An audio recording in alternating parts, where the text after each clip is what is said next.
Coffee Break with us. Woo! Hi guys! Welcome back to my channel. How are you today? So, today is going to be a really informal video. I don't know if this video exists already. I don't know if it's a tag. Let's just say we're making up a tag. Whatever. I was talking to my best friend Sam, and I was like, you know what, Sam? I said, we get so many new subscribers every so often, and we just kind of make them a part of our family, but they don't really know that much about us. I mean, there are very rare occasions where I'll do a tag video or a get ready with me where I give you a little bit of insight towards me, how I think, you know, my opinion on things and stuff like that. But getting to know us on a deeper level or a little bit more of our personalities is very rare. So I thought it would be cool if both of us did a video where we answer the Proust questionnaire. Basically, it's 30 or 35 questions where you answer kind of like by your gut, by your instinct, and you keep your answers short and concise, basically what you instantly think of. And it really gives you an insight as to who I am, how I think, you know, views and stuff about my personality. So I thought it would be a really cool way to tell you a little bit about myself, you know, because like I said, there are so many of you that joined this little panda family on a daily basis, and it would be cool to know a little bit more about me. You know, I always feel like when I watch a YouTuber, like I know them, but it's not until I actually see a video like this where I actually get to know them a little bit better or on a deeper level. So I told my friend Sam, I was like, Sam, why don't we do a collab where we both take this questionnaire and our subscribers can get to know us a little bit better, and that way they could be like, oh, maybe that's why Sam and Danny are best friends, or I don't know. Anyway, if you guys want to see how she answered her questions, I will link her video and her channel in the description box below. So let's go ahead and get started. The Proust questionnaire has 35 questions, and this is a questionnaire that was written by, I think, a French author. I think he was an author, if not a philosopher, something like that. I know he was French. And this is a questionnaire that's given usually to like celebrities or politicians or just people in the public eye when they want to interview them in a very efficient manner for like a magazine or a newspaper. Anyway, I'm not efficient on anything, obviously, because it's been like 6 minutes and I'm still talking and I haven't even gotten to the first question. So let's just go ahead and get started. If you guys are new, this is Sophia. She's my schnoodle. She just got a haircut and she's just sitting here on top of my table. Are you okay? You want to stay here or you want to get down? Well, you want to stay here because you're so pretty. Yes, you do. So question number 1 is, what is your idea of perfect happiness? I don't like when there's perfect in anything, but for me, happiness would probably just be waking up, because I feel like you're in control of if you want to be happy or not that day. You know, if you want to wake up and be in a bad mood that day, that's your prerogative. If you want to wake up and not let anything get to you that day, that's your prerogative as well. Right, Macarena? That's right. So perfect happiness obviously doesn't exist, but for me, happiness would be waking up. Number 2, what is your biggest fear? Probably something happening to me, because then I can't take care of my boys or my dogs, or something happening to my dogs or my boys.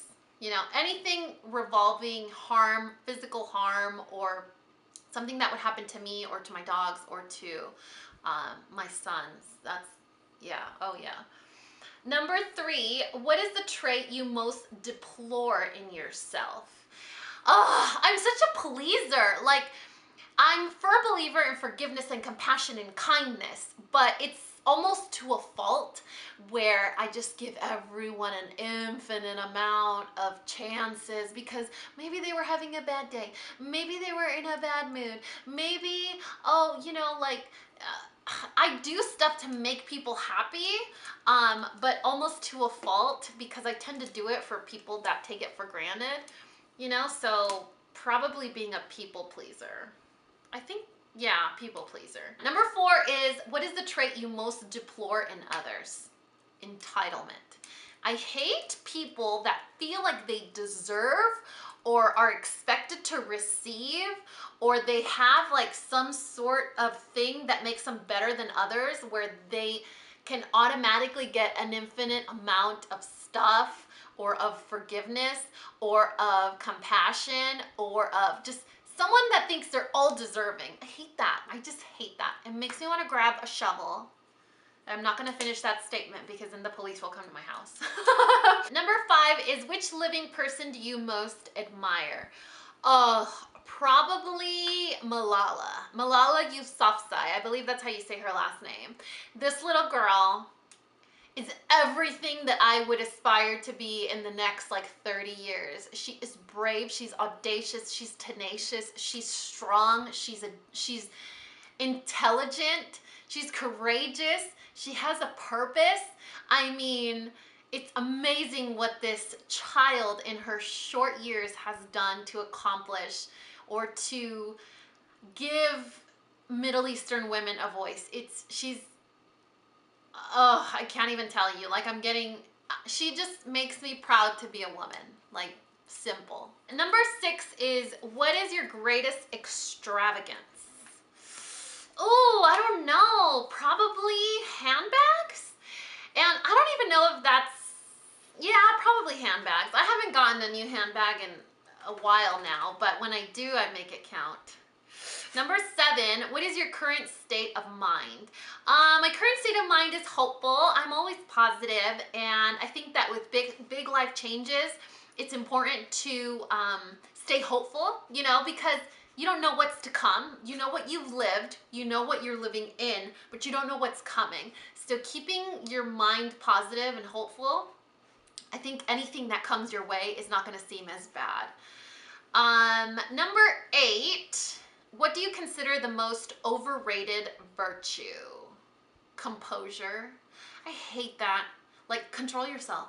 Compose yourself. Like, don't have a big reaction. Like, just I hate composure. There are so many people, and I'm breaking things, so many people, if not most people, gauge their reactions to you or their interactions to you based on your reaction, that if you're always composed in all situations, are you really gonna get the honest and true, genuine response from someone else? This sounds a little confusing, so let me explain it a little bit. Let's say you're dating somebody and they say, oh, I'm gonna go out with my friends tonight, do you mind? And you say, oh no, not at all. Who are you going with? Oh, I'm gonna go with Freddie, Joe, and Eddie. Okay, are there gonna be any girls there? No, it's just gonna be us. We're gonna go watch a game at a sports bar. Okay, then later, the next day, you see pictures on Facebook or Instagram or Twitter, whatever, and he wasn't at a sports bar. There were other girls there. His ex-girlfriend was there, or a girl you knew he was dating was there. They were at a party, or they were at someone's house. And he asks you, oh, well, I was just there with my friends. The girls just happened to show up. Are you mad? And then you say, no, I'm not. But you really are?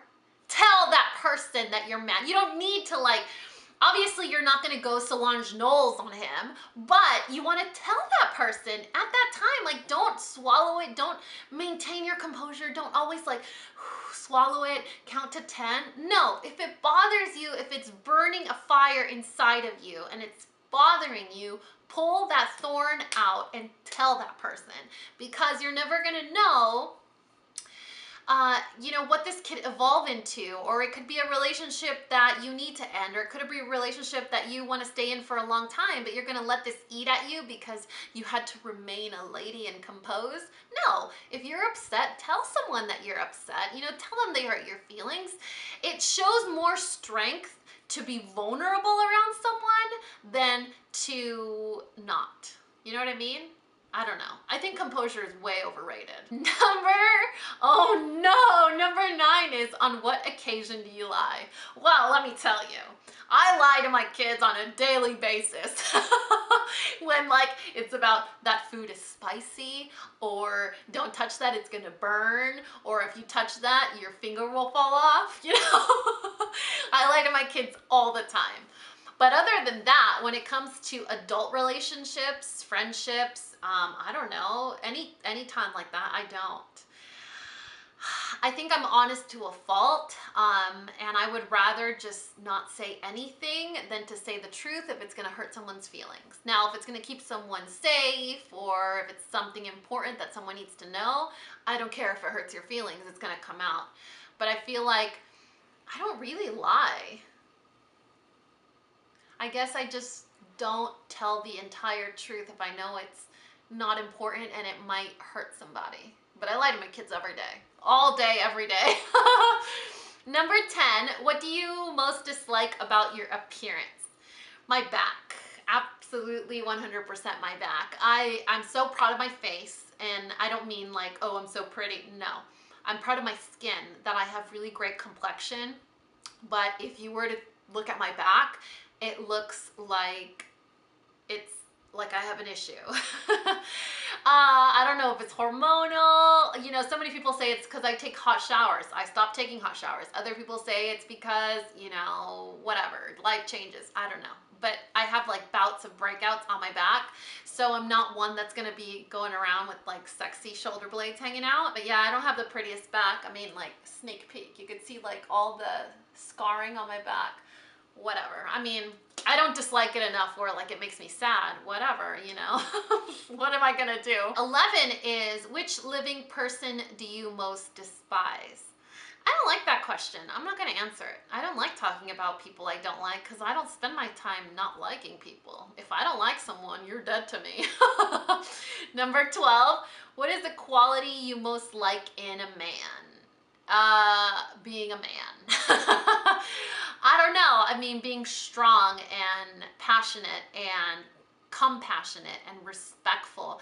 I think you know the value of a true man in the way he treats his mother, your daughters, or your own wife, you know. And if a man doesn't know how to be around those women, your grandmother, your mother, their own mother, they don't know how to treat them in a way where it's respectful, then you're not a man. So definitely, I guess, the relationships with other women. What is the quality you most like in a woman? Probably a woman that is strong, honest, and tenacious. You know, someone that doesn't back down, someone that is willing to pay the price for a goal or a dream. And that's kind of hard to find. A lot of times we get really comfortable in life and we forget what truly drove us. And so someone that has that fire beneath them is awesome because it inspires me as well. Number 14, which words or phrases do you most overuse? Oh God. Oh my God, really? Are you serious? Probably that. Yeah, that's probably it. 15, what or who is the greatest love of your life? Oh, that's crazy. Probably my first son. Because you can't really say both my sons. The question is saying greatest love of your life. And it wasn't until I held my first son for the very first time that I was like, this is what love is. I have lived for 30 years and I haven't known what love is. This is love. So the greatest love of my life is my first son because he taught me what love was. 16, when and where were you happiest? I would say probably when I was maybe like 5 or 6, and we lived in this old rented house in Chula Vista in California. It's like a suburb in San Diego. And we were so poor, so poor. My dad was working all day. He was always tired. My mom was going to classes in English, like to learn English. We would go to the food bank and pick up bread, peanut butter, canned goods. My mom would take us to Kmart and she would buy us like an icy. I remember the blue icy. And we would pick out like our back to school supplies or our back to school clothes. and we would put them in layaway. But it was such a great time in my life because the only thing that I looked forward to was like affection or quality time or kindness or positive words. You know, all I looked forward to, all that I knew that was exciting was running outside with my brother, or, you know, playing with little baby chickens, or I don't know, waiting for my dad to come home from school, or watching him fix things. For me, it was a time in my life where I wasn't happy because of stuff. I wasn't happy because, you know, I was in a romantic relationship. So I wasn't happy because I was in school and had friends, because I wasn't in school yet. It was just a time in my life where I was happy because I was living. It was just pure joy of existence. And so I feel like oftentimes we grow older and we become so exposed to stuff and environments and communities, and it just affects us in a way where we don't appreciate just the fact that we're alive and we have family and we have friends, and that we're getting an opportunity every day to make a difference. Are we taking advantage of it, or are we not? So yeah, that's probably a really long answer.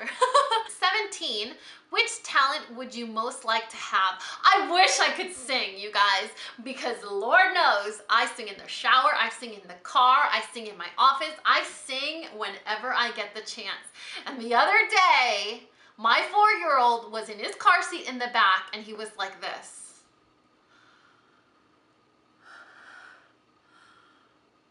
You could see his chest. You're a jerk.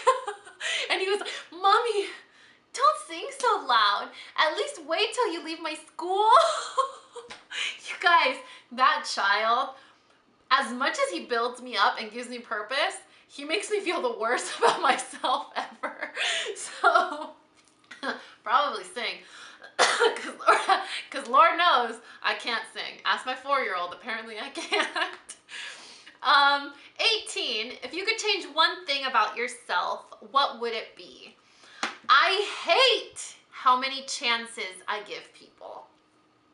Like I told you guys, and I tell you guys all the time in my Instagram posts, I love to be a person of compassion and kindness and forgiveness, but I just give an infinite amount of chances.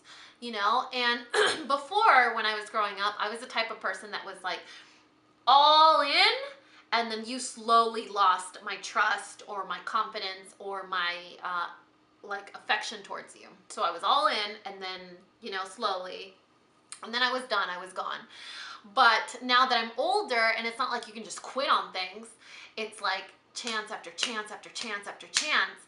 But at what point do you draw the line and say, like, enough is enough? So I would say, if I could change that about me, you know, where I knew my limits, because obviously I don't have any, where I knew my limits, where I was like, okay, Dani, you're being a doormat right now, get it together, girlfriend. That's probably what I don't know, how do you say that? I would be, I don't know. I would be that.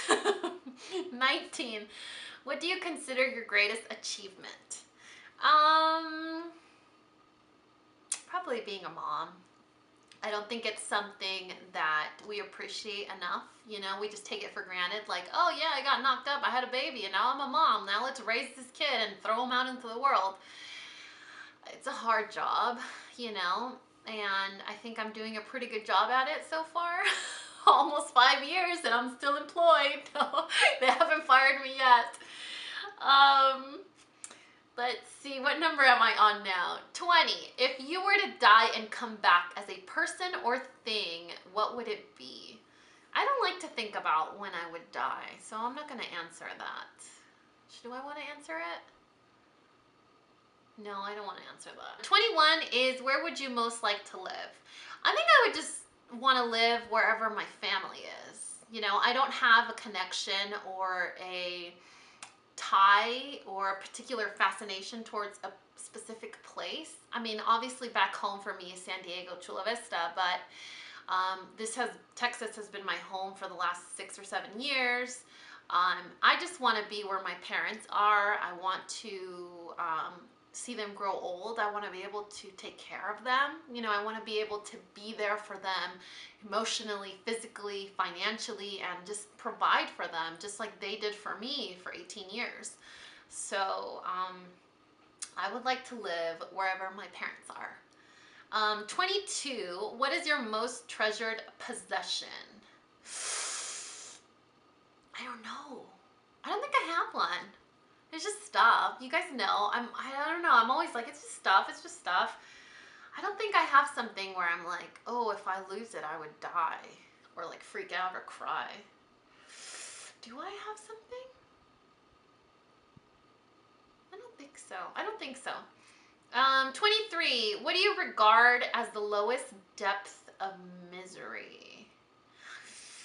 Probably people that go out of their way to make others like feel bad about themselves. So like the lowest depth of misery for me are the people that are so miserable that they hurt others. Like they voluntarily, like proactively hurt others. Like people that leave like a nasty comment. It's like, really? What are you doing on a Saturday where you just want to leave a comment on a stranger's channel and say like, you should die tomorrow? Or, oh my God, your voice is so annoying, I want to kill myself. Well, you're obviously not that miserable, but that's probably the lowest depth of misery. So not internet trolls, like don't be confused, not internet trolls. Basically any human that goes out of their way to hurt someone else. Like cognizantly goes out of their way to hurt someone else. That's my answer. 24, what's your favorite occupation?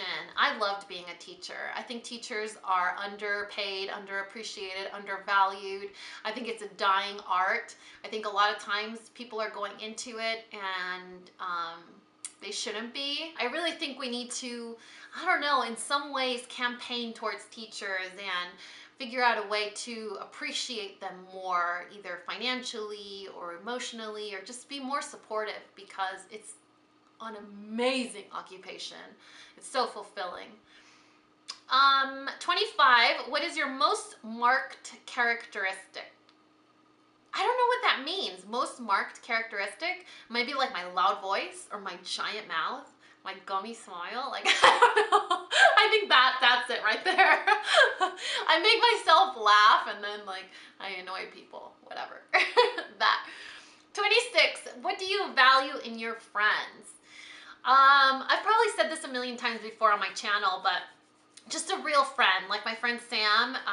You know, when I'm down in the depths of the worst point in my life, she's just there. She's just there for me. She doesn't try to convince me. She doesn't say, it's gonna get better. Like, oh, just cheer up. It's just a phase. Like someone that's like, all right, give me some of that misery, rub it on me. Let's cry together. Let's hold hands. Let's be miserable together. Let's get through this together. And when you're ready to get up, I'm gonna be the first one to give you a hand.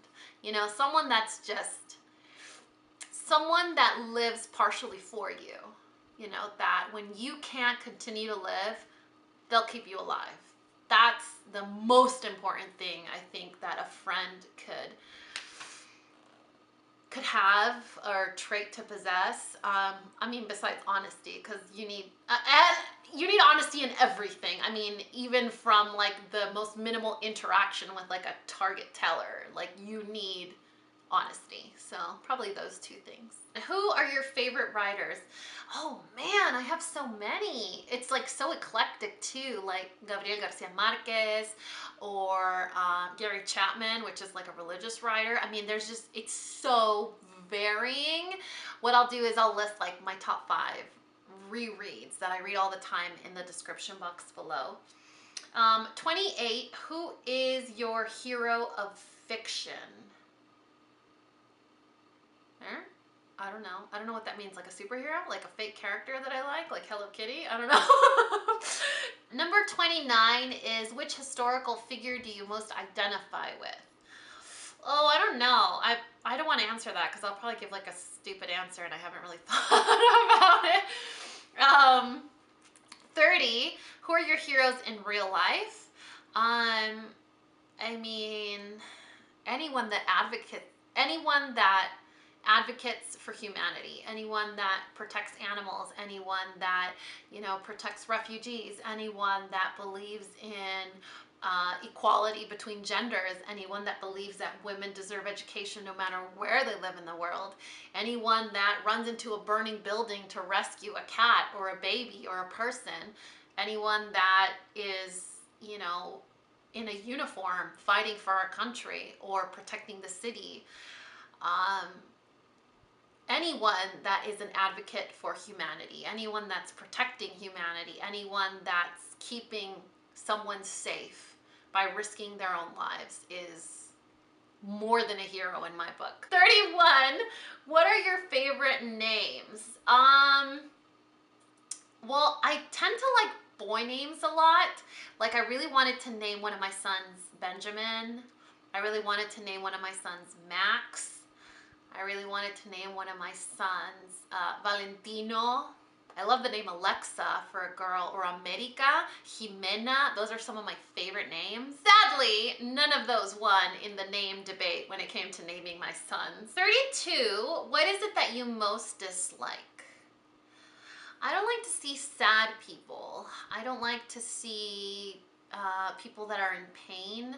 I don't like when I see sad animals, like animals that have been injured or abandoned or neglected. I don't like to witness sadness because I'm so empathetic that it really bothers me.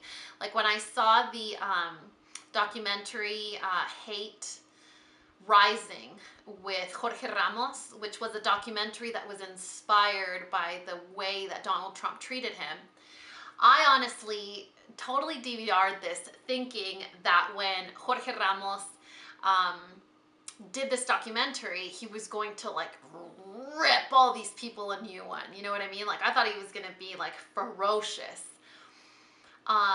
If you're not familiar with what I'm talking about, basically Jorge Ramos is a really, really well-known, world-renowned reporter for Univision, and he was trying to interview Donald Trump, albeit he was interviewing him in a really sort of hostile manner, but he was never rude. And Donald Trump was very aggressive and just aggressive and slightly bit antagonistic and a little bit racist in the way he had him escorted out. And so when that happened, Jorge Ramos was inspired to do this documentary where he documents how people feel a lot more, they feel braver or a little bit more valiant to promote their hatred towards other cultures and communities and ethnicities, races. And so basically it's almost like because of this presidential election, hate crimes and hate is rising. It's been at an ultimate high. And so Jorge Ramos traveled across the US interviewing hate groups. And I thought he was gonna be, you know, very like tenacious and aggressive and be like, do you think it's okay to be this way? And you know, it's not okay to hate other people for no particular reason, whatever. Like I thought he was gonna be like, bam, in your face, like superhero status, right? It was such the opposite. You could tell how sad it made him and how much it affected him and how vulnerable he was in regards to the whole topic. So I feel like when it comes to stuff like that, when I see things like that, it affects me so much. I get sad for them. I get worried for them. I mean, there was a couple of children that started crying. These were elementary aged kids that were scared that, you know, Donald Trump was going to get rid of their parents. Now, these weren't illegal parents. These were just Mexican parents that were talking about how they're building the wall or whatever, right? And these kids were like, oh my God, if they build the wall because my parents are Mexican, they're gonna get taken away and I'm gonna be all by myself. And they were crying because they thought they were gonna be left alone. And so when I see stuff like that, or like that Sarah McLachlan ASPCA commercial comes on, I start crying. Like, you guys, I think I'm empathetic to a fault. 33 is, what is your greatest regret? That one's a secret. I can't tell you just yet. 34, how would you like to die? What is it with these dying questions? Skip. 35, what is your motto? Be kind. And in all things, be kind. It doesn't matter what someone does to you. It doesn't matter how they treat you. It doesn't matter what kind of day you're having. It doesn't matter what just happened. It doesn't matter. Nothing matters. In all things, be kind.